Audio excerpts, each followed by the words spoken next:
E eu acho que em nenhum lugar do mundo energia elétrica dá prejuízo. Não tem como dar prejuízo. Água, energia elétrica e petróleo, né? O lugar mais mal administrado do mundo dá lucro. Imagine se bem administrado. Né? Outro dado, senhor presidente, e aí esse vai de encontro ao que os meus antecessores falaram, os Estados Unidos, que são hoje, pelo menos, a referência econômica mundial, 99% dos postes são de madeira. Eles não usam postes de concreto. Por quê? Porque os postes são bem feitos, bem mantidos, porque eles duram até 50 anos, não há escape de energia, coisa que ocorre nos postes de concreto, perda de energia durante as linhas de transmissão, né? E acúmulo de carbono, coisa que os postes de concreto não acumulam carbono, então também fazem prejuízo ao meio ambiente. Então talvez seja de se repensar o poste de concreto quanto ao poste de madeira, talvez porque o nosso, como muitas vezes abrasileirado que é, a madeira não seja de boa qualidade, a durabilidade não de boa qualidade, né? A manutenção não adequada, mas não que o poste de concreto seja a salvação da lavoura.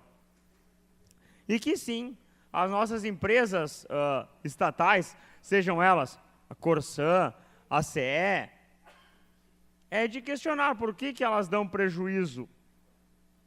Não que se pense em privatizar tudo do começo ao fim, não.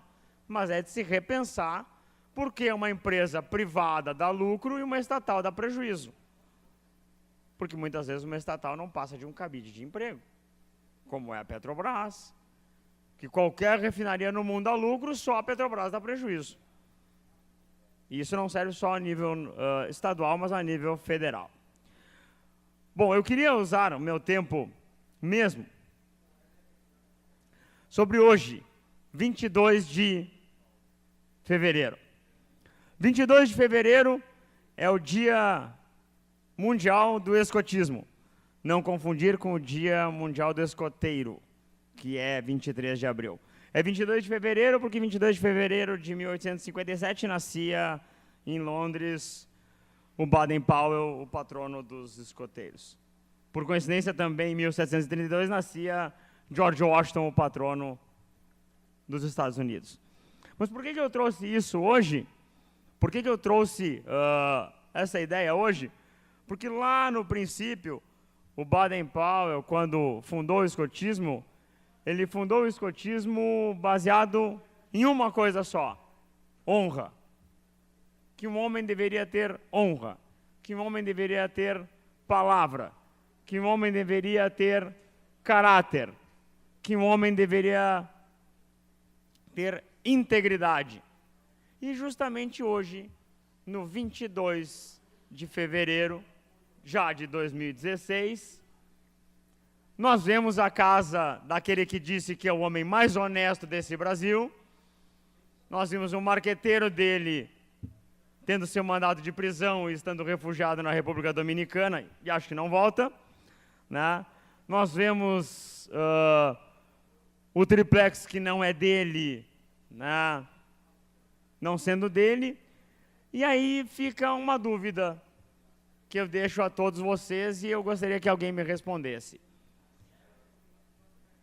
Se o sítio não é dele, se o triplex não é dele, se o marqueteiro enriqueceu não às custas dele,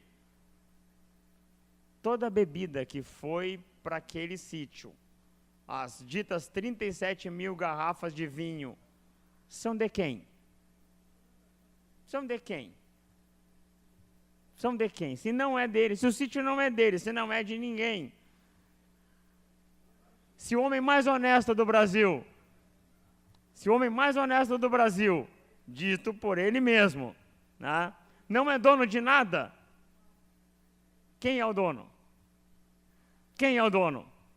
Ou talvez, né, a culpa seja lá do Baden-Powell, né, que fundou o escotismo, que falou que tinha que ser baseado na honra, na ética, na moral e no critério, e esqueceu de uma coisa, né? Os princípios do Lula.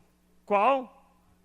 Não sei de nada, não é de ninguém e não é meu. Não, tem dono sim, e é o começo do fim, pelo menos do nunca antes na história desse país.